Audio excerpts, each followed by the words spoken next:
So this is my NXT review of the 18th June 2025 edition. And this was a fine show. I would say nothing really exciting happened, but nothing really bad happened also. And there was some fun stuff which I didn't think would be fun, especially the six-man tag which Trick Williams, AJ Francis, and Wesley had with Inamura, Briggs, and Elijah. Let's start with the most notable thing coming out of the show, which was Blake Monroe's contract signing. And the thing is, I have really liked her presentation. Her theme is a little bit too hip hop, but it suits her. Maybe it needs to have a little bit bass that when the music hits, you get like a cheer from the crowd because it just goes into like a song. It doesn't feel like a wrestling song. The song suits her. It just has to be made in a way that it has to be a wrestling song that when she comes out, like you get a cheer or something. But I liked her presentation. Like they hyped her throughout the show.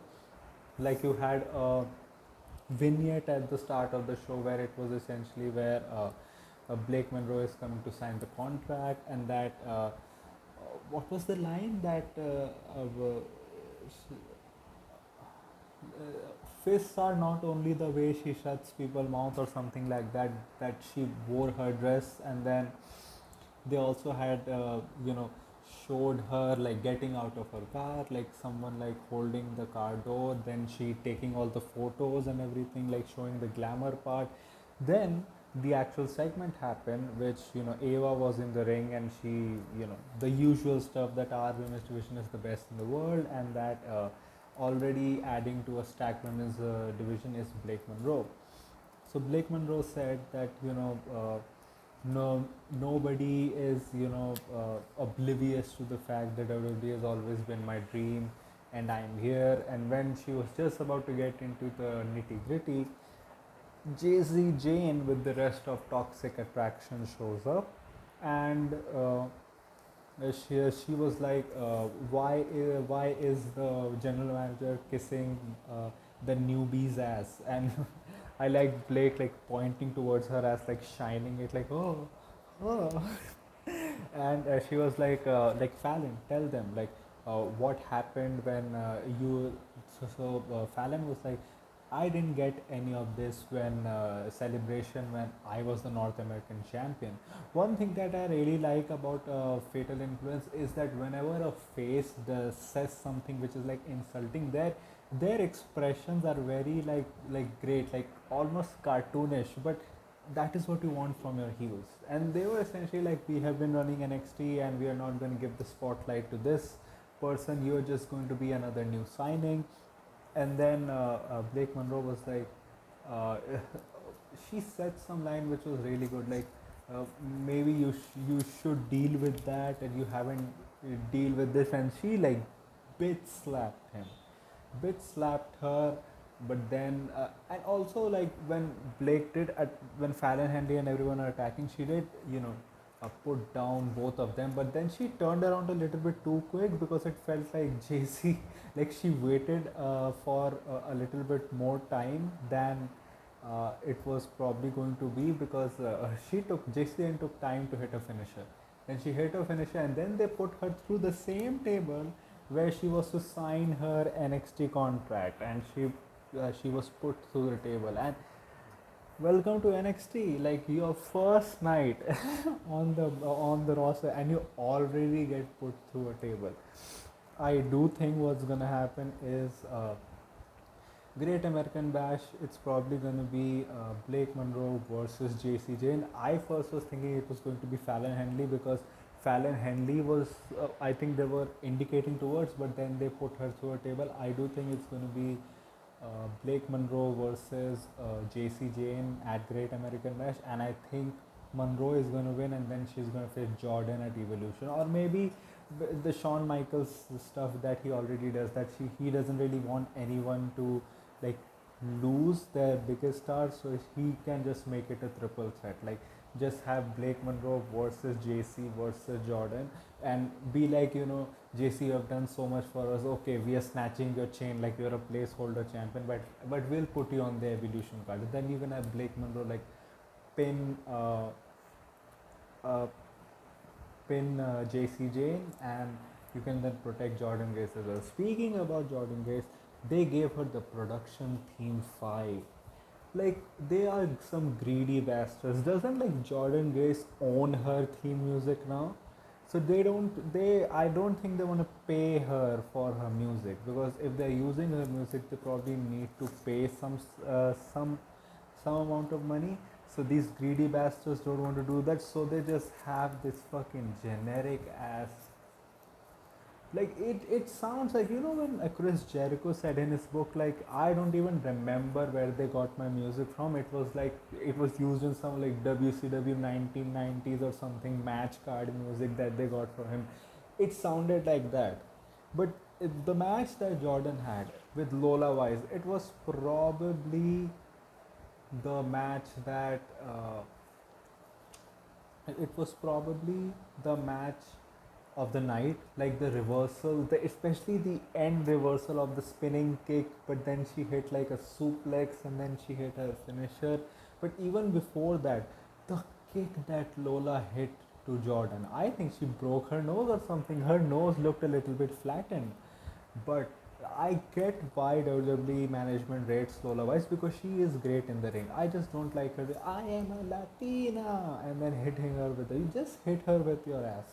Don't do the I am a Latina. Like, that is very cringy. But overall, she's a very great wrestler. I do think they need to find a way that to balance the sexy stuff and to like a serious character, because she has a serious, like, she was an MMA fighter before this.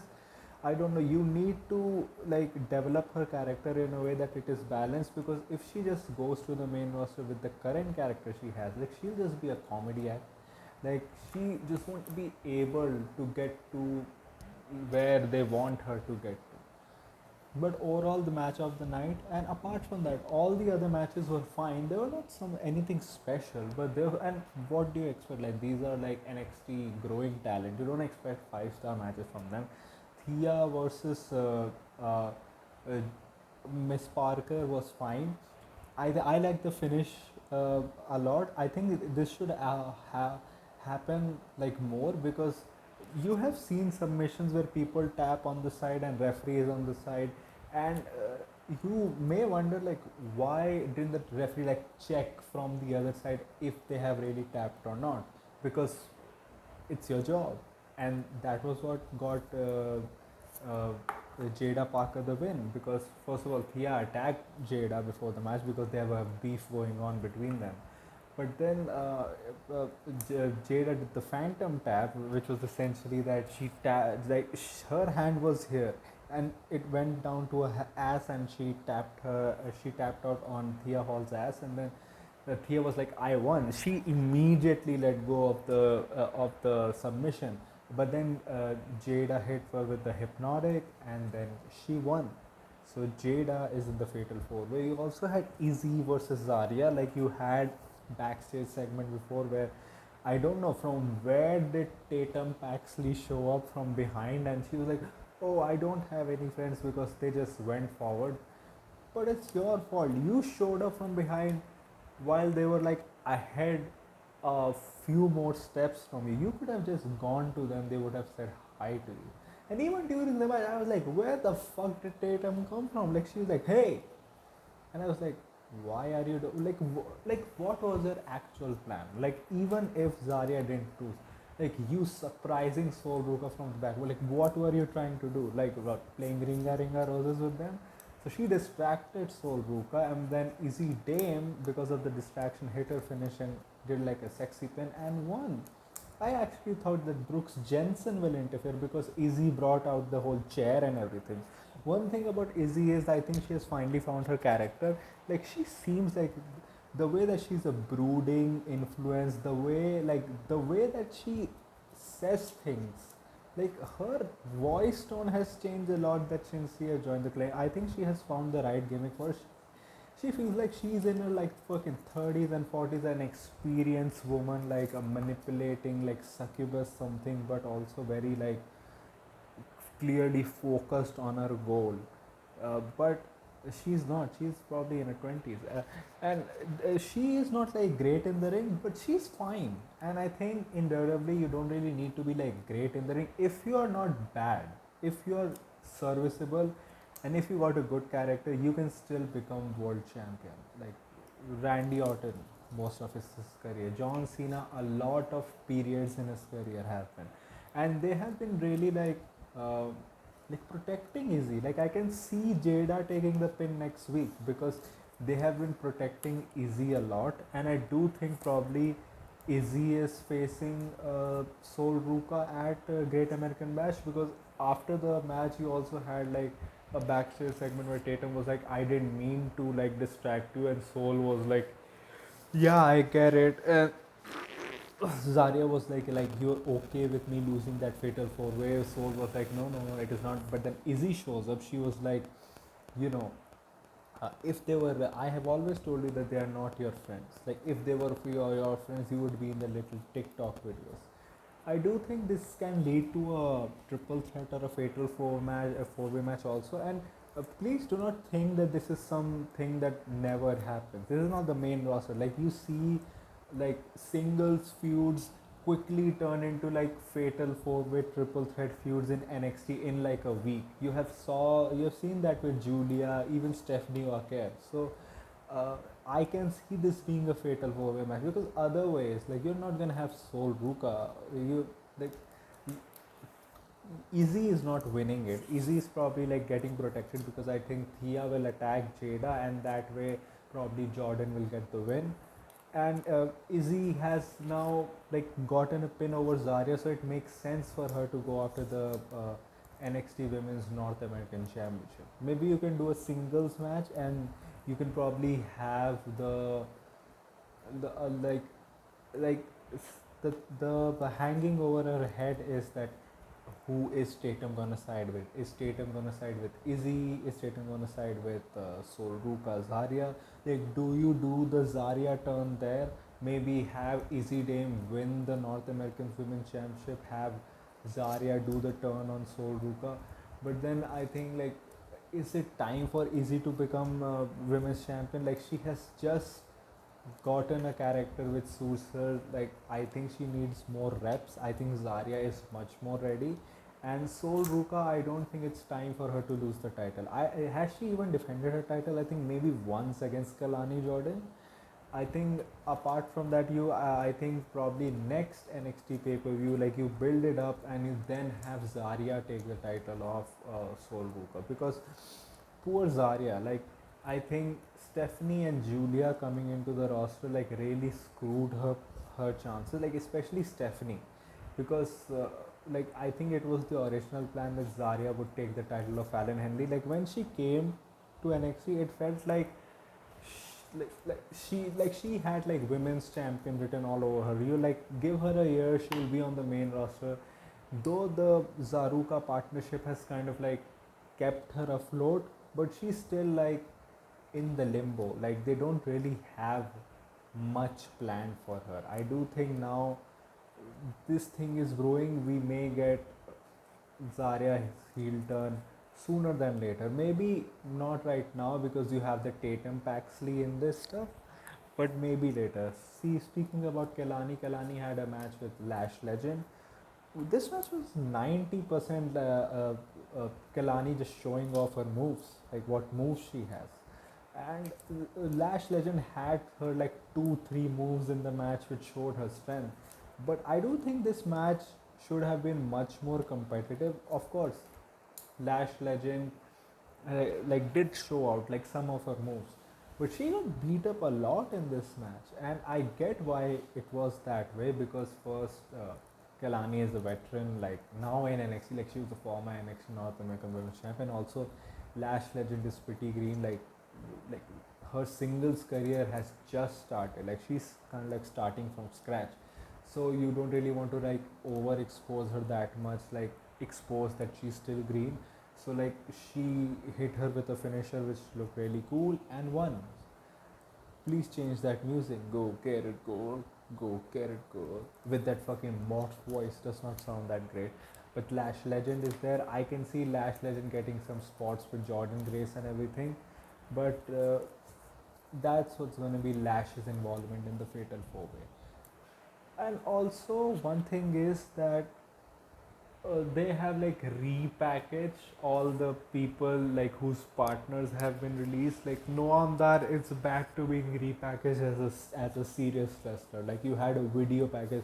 Like Noam Dar won the Generation Cup, whatever it is called, Heritage Cup from Lexus King, and he wasn't on the show for like weeks. Now he's finally back. You're getting Stax versus Noam Dar next week. I do think the way that they have been putting over Stax, like pushing him, it kind of makes sense for Stax to win. But like I don't think the Heritage Cup is needed in the Tony D'Angelo feud. So I think probably Tony D is gonna cost Stax the match, and that way you can set up like a no disqualification match between Stax and Tony D at Great American Bash. And that is what it's gonna be. Like you have Tony D'Angelo losing his freaking mind that Luca Crucifino is against him because uh, he Stacks got himself into a match due to the reason, because he says that he has beaten a former Heritage Cup champion, which is Tony D. Byrne, and also that his consigliere has signed it off, and Tony D thinks that it's Luca Crucifino. Like they also had a segment in the ring where Tony D was like, "Are you against me?" Like he thinks Ava is against him also, and I do think them not having Rizzo on the show, them doing all the teasers that you know what needs to be done, Luca, and uh, and everything. I do think Rizzo is gonna show up. You think that she's gonna help Tony D, but I think the whole family is gonna turn on Tony D'Angelo, and Stax is gonna win, because I think as much as you think they're pushing Stax, it's more about Tony D. I do think they want to give Tony D a singles run without the family to see that whether he can float it on the main roster, because the rest of the family is not at all ready to go to the main roster, while Tony D, like there have been reports like several times, like for the past like few months, that they have been looking at Tony D coming to the main roster, and I think they will give him a singles run without the family to see like whether he can hang it up there. So we'll see what happens with that. You had the six-man tag also where Casey Navarro wasn't in the match because he was not medically cleared, and so Wesley was there. I was like, oh, we got the pin eater there right now. And Trick and Wes has a lot of history, so Trick was like, water under the bridge and everything. Wes was also like that. Like, how far has Wesley fallen, man? Trick, I think he has looked the most comfortable I have ever seen in his NXT run, apart from like his stuff with Carmelo Hayes. Like his Hollywood Trick stuff, him being the TNA champion, it kind of feels like the pressure is off him, even though he's like the biggest like star in TNA right now. It kind of feels like he doesn't have that pressure. He feels like this is his role. I think he feels great. Even in the ring, he was fine, apart from like one like splash spot that he fell a little bit too early, but he looked great, I would say. And Inamura pinned Trick Williams. Like I think the two people that stood out in this match was Inamura and AJ Francis. Like AJ Francis doing the knee in the corner, then flipping out of the ring, like showing that flop dollar is no more. Him teasing doing the fucking like topic on Hilo, but not doing it. I like this. And Inamura was, I do think one thing you don't want to do is like have your star who is an excursion say that, yeah man, I want bigger things, so you challenge for the TNA championship. I want to become NXT champion. And I do think this is probably the next feud for Oba Femi. Like Inamura can come out and confront Oba and say that, you know what, I have beaten Trick Williams. I want a championship shot at you. And this has kind of been Oba Femi's storyline since he has won the championship. Like people that you don't really expect to become like NXT champions, like they challenge him like, and put him up to a fight that I can beat you, but eventually Oba beats them. And Inamura is fine because you have what, like 2 weeks before the bash, and who else is there? Like Javon Evans, but I don't think that's kind of like the final boss battle. You don't want to do it now, and Javon Evans is kind of like busy with the whoa, the No Quarter Catch crew. Like he was in a backstage segment with Tavlon Heights and Ren Sinclair, and it was like Tavlon wants to leave the group. Javon Evans, I don't know why he's getting involved in this. Then Charlie Dempsey came, and before that, Javon confronted Jasper Troy, and he was like, you got close to him, but you didn't beat him. But like, keep your chin up. And Jasper was like, shut up, and then he went away. And like he is such a YN. Like he was like, what's a nuance? And you had Charlie Dempsey. Charlie Dempsey said that Tavlon can leave the group if he beats Javon Evans next week. And Javon Evans was like, you're gonna stay in the group because I'm gonna beat you. Tavlon getting a singles match, great, because he had a great showing in the Noah, whatever the tournament is, N1, but they didn't really push him. Like he is getting a chance to show why he should be pushed, at least in the mid card, at least, because you don't really have any like challengers for Ethan Page. Like it would be great for Tavlon to do that. I think that it will be a hooper. I think Javon has to be on the bash. I do think it can be like maybe Miles. Like Miles is already out of the no quarter cash. So I think he defeated Charlie Dempsey. So see, he's already out. Like I can see it be either Javon and Tavion versus Charlie Dempsey. Maybe Miles Bone also comes back, or I can see a Charlie Dempsey versus Javon Evans match, because you're not gonna keep Javon Evans off your uh, PLE, which is going up against AEW. You just won't. I know that. So, uh, but I think that's what's gonna happen. I'm excited for next week. Like you also had Ethan Page with the Evolve guys, the Evolve champion, and the Vanity Project, or what the Swipe Right guys. They were there, and they were like, you know, were for like Ethan Page, like glazing Ethan Page, and then Ricky Saints show up with her like hoarse voice, and he was uh, like he was there, and the Evolve champion challenged him that if you want to go towards Ethan Page, you got to go through me. So we'll probably see that on Evolve, maybe.